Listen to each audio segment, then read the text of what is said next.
에 관해서 좀 더 말씀을 드려볼게요. 자, 이제 여러분들 계획 잘 세우셨죠? 계획을 어떻게 세워야 될지 커다란 흐름을 잡으셨습니까? 그쵸? 만약에 좀 구체적인 것들이 좀 더 궁금하시면 게시판을 통해서 질문해 주시면 선생님이 자세하게 안내를 해 드리겠습니다. 자, 그러면 일단 계획을 세웠으면 실천을 해야 될 거 아니야. 도대체 뭘 실천하지? 그치? 선생님은 좀 수학이라는 과목에 타켓을 두고 설명을 드려보면, 실천에 대해 뭘 실천하느냐? What. 그쵸? What. 무엇을 실천하느냐? 그쵸?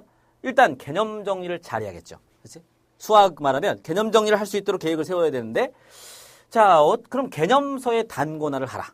굉장히 공부를 잘하기 위해서 중요한 과정입니다. 그러니까 내가 수학을 공부하다가 발생하는 모든 문제들, 모든 중요한 것들, 모든 개념의 팁들, 모든 문제 풀이상의 팁을 본인이 공부하는 하나의 개념서를 선정해서 한 권에 다 집약을 하는 거야.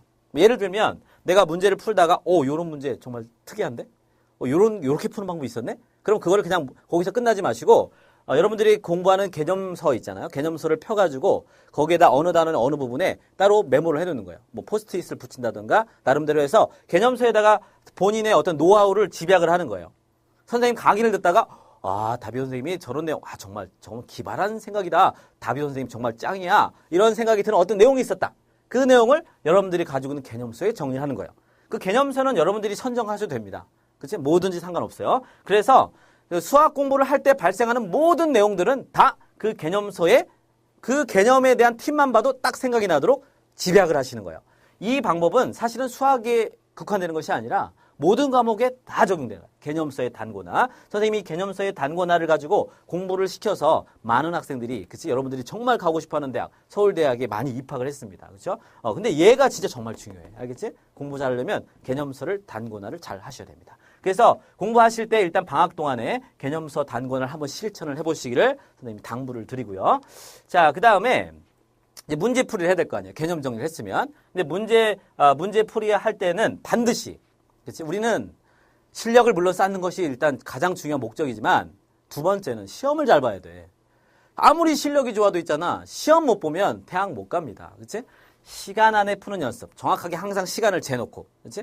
예를 들어서 내가 30문제를 풀어야겠다. 그치? 그러면 한 문제에 예를 들어서 2분. 그 문제의 난이도에 따라 시간 조절을 해야겠죠? 시간을 재놓고 시간 안에 푸는 연습을 항상 하세요. 사실요, 선생님도 예전에 시간 재놓고 해봤는데 정말 귀찮아요. 머리 터져요. 그치? 왜 시간 안에 막 해야 되니까. 내가 왜 이렇게 살아야 돼? 근데 사람은 자신한테 도움이 되는 건 보통 하기 싫어요. 그치? 왜 인간이 좀 게을러요, 본래. 그래서 좀 이렇게 부지런하게 움직이면 좋은데, 그치? 좀 귀찮은 건 하기 싫거든? 그러나 그게 약이에요. 그치? 그러니까 시간 안에 시간을 꼭 재놓고, 그치? 잘하고자 한다면, 그치? 연습을 하시고요. 그 다음에 그 문제풀이를 했으면 여러분들이 직접 했을 거 아니야? 그럼 직접 고쳐봐야겠죠? 그럼 여러분 맞은 문제는 다시 풀어야 돼? 안 풀어도 돼? 맞은 문제는 여러분들이 풀 필요는 없어요. 맞았으니까. 그러나 강의를 들으셔야 됩니다. 그치? 강의를 왜 들어야 돼? 강의를 들으면서 복습하시는 거예요. 내가 제대로 풀었나? 근데 여러분 답은 맞았지만 여러분들의 풀이가 틀리지 않았다고 장담할 수 있어?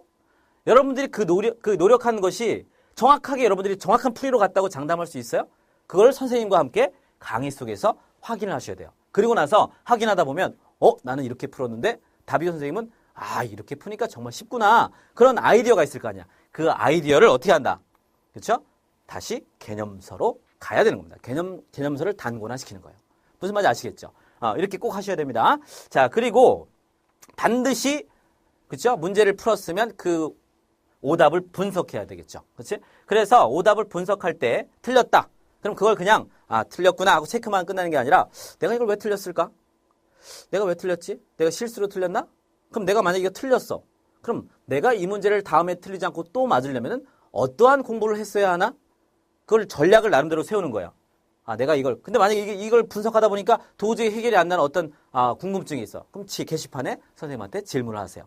그래서 오답을 분석한 내용을 그냥 거기에서 끝나는 것이 아니라, 그지? 어떻게 되는 거야? 그렇죠. 다시 개념서로 단권화를 시키는 겁니다. 아시겠죠? 그리고 기본적으로 여러분들 오답 노트를 따로 만드시는 분들도 있는데요. 선생님은 경험상 봤을 때 오답 노트 만드는 데 시간이 너무 많이 걸리고요. 그치? 만들어도 어때? 만들어도 잘 안 봐. 그치? 그러니까 그러지 마시고, 자, 우리 공부 엔진 시스템 같은 경우에는 여러분들 틀린 문제 오답 노트 자동으로 만들어주니까 그걸 그냥 출력하셔가지고 오답 노트로 쓰시면 됩니다. 그죠? 근데 만약에 어떤 다른 문제집을 많이 풀었다. 그러면 따로 만들지 마시고, 틀린 걸 정확하게 표시하시고 그거 자체, 문제집 자체를 오답 노트로 삼아서 그 문제에다가 오답을 정리를 하세요. 분석한 결과. 아, 실수로 틀렸다. 그래서 내가 이 문제를 맞추기 위해서 어떻게 해야 된다? 여기서 중요한 개념은 이거다. 그걸 정리하시고 그 오답 노트, 오화시킨 문제집에서 정리한 다음에 또다시 그 내용을 개념 정리에다가, 그렇죠? 개념서에다가 좀 더 간략하게 농축해서 집어넣으세요. 그러면요, 아주 간단하게 써놔도 여러분들이 이 정리한 그 옛날에 기억이 있기 때문에 간단하게 써놔도 그 간단한 내용이 여러분들이 이 기억을 확 떠올려가지고 모든 것이 기억나게 해줍니다. 아시겠죠? 그래서 오답 분석 굉장히 중요하고요. 자, 그 다음에 여러분들 해설지를 활용하는 게 또 중요한데, 아, 선생님, 저는 해설지를 안 봐요. 절대 안 봐요. 우리 선생님이요, 해설지 보면 안 된다 그랬어요. 혼자서 끝까지 풀으라 그랬어요. 물론, 그러면 가장 좋겠지만, 여러분들, 한 문제 푸는데 만약에 3일 동안 잡아먹었어. 그러면 여러분들 대학 가기 전에 몇 문제 풀어? 그럼 대학 못 가요. 그치? 해설지를 보지 말라는 게 아니고요. 여러분들 해설지를 보면요. 정말 논리 정연하게. 여러분들의 이미 그 선배들, 출제자들이면 이미 겪을 거 다 겪은 사람들이에요. 그죠? 그러니까 굉장히 논리적인 과정이 잘 들어있거든요. 그러니까 내가 맞았어도 내가 맞은 내용이 정말 제대로 논리에 맞게 풀었는지를 우리가 확인할 수 있는 굉장히 좋은 학습 자료가 되는 게 해설지입니다. 그렇죠? 그러니까 해설지를 잘 활용하셔서 그다음 해설지를 보다 보면 해설지에는 이렇게 되는데 내게 훨씬 더 멋지네. 나의 풀이, 나만의 풀이에 대한 어떤 확인을 또 하실 수 있고요. 이거 보자는 난 내 풀이가 더 마음에 들어. 그러니까 이런 식으로 뭔가 자꾸 자기가 푼 해설에 대해서, 자기가 푼 풀이에 대해서 생각해 볼 여지를 또 가질 수 있는 것이 또 해설지입니다. 아시겠죠? 자, 그리고 계속 혼자 풀다가 안 되면 결국 해설지를 봐야 될 거 아니야. 근데 해설지를 볼 때 어떻게 하시냐면, 일단 이렇게 하세요. 여러분들 혼자 있잖아? 봐봐. 예를 들어서 막 풀었어. 근데 틀렸어. 그치? 근데 틀려가지고 다시 풀어봐야 될 거 아니야. 다시 풀었더니 또 풀었어. 그치? 그러면 뭐 풀었으니까 나름대로 정리하면 되겠지만 계속 틀려. 그럼 어떻게 돼? 둘 중에 하나 아니야. 해설지를 참고하든지 선생님한테 물어보든지. 근데 선생님은요, 먼저 해설지를 참고하라고 말씀을 드리고 싶어요. 어떻게 참고하느냐? 해설지를 딱 펴. 그리고 문제와 해설을 놓고 같이 비교하지 마시고 한 번만 딱 읽는 거야. 해설지를 딱 펴고 한 번 정독해. 그리고 덮은 다음에 문제를 풀어보세요. 그래도 풀리는가? 그러면은 그대로 일단 푸세요. 그리고 정리를 하세요. 알겠지? 근데 만약에 해설지를 한 번 딱 읽었는데 모르겠어. 그러면 옆에 놓고 대조를 해. 문제 읽고 해설도 비교하면서 비교해보세요. 그러면 이해되는가? 이해됐다면 나름대로 또 정리를 하세요. 전략. 다음에 틀리지 않기 위한 전략.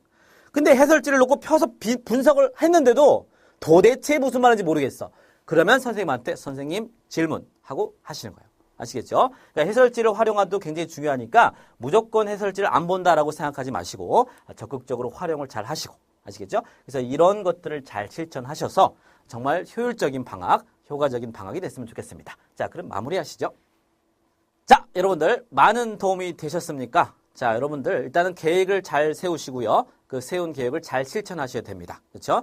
아무리 좋은 계획과 그렇지? 어떤 방법이 있어도 여러분들이 스스로 하지 않으면 아무 소용이 없습니다. 그렇죠? 우리 공부 엔진 시스템이 정말 선생님이 자부할 만한 정말 좋은 시스템인데 많은 학생들이 그걸 경험하면서 정말 여러분들 것이 됐으면 좋겠습니다. 자, 여러분들이 최고가 되는 그 순간까지 다비오가 함께 하겠습니다. 이것이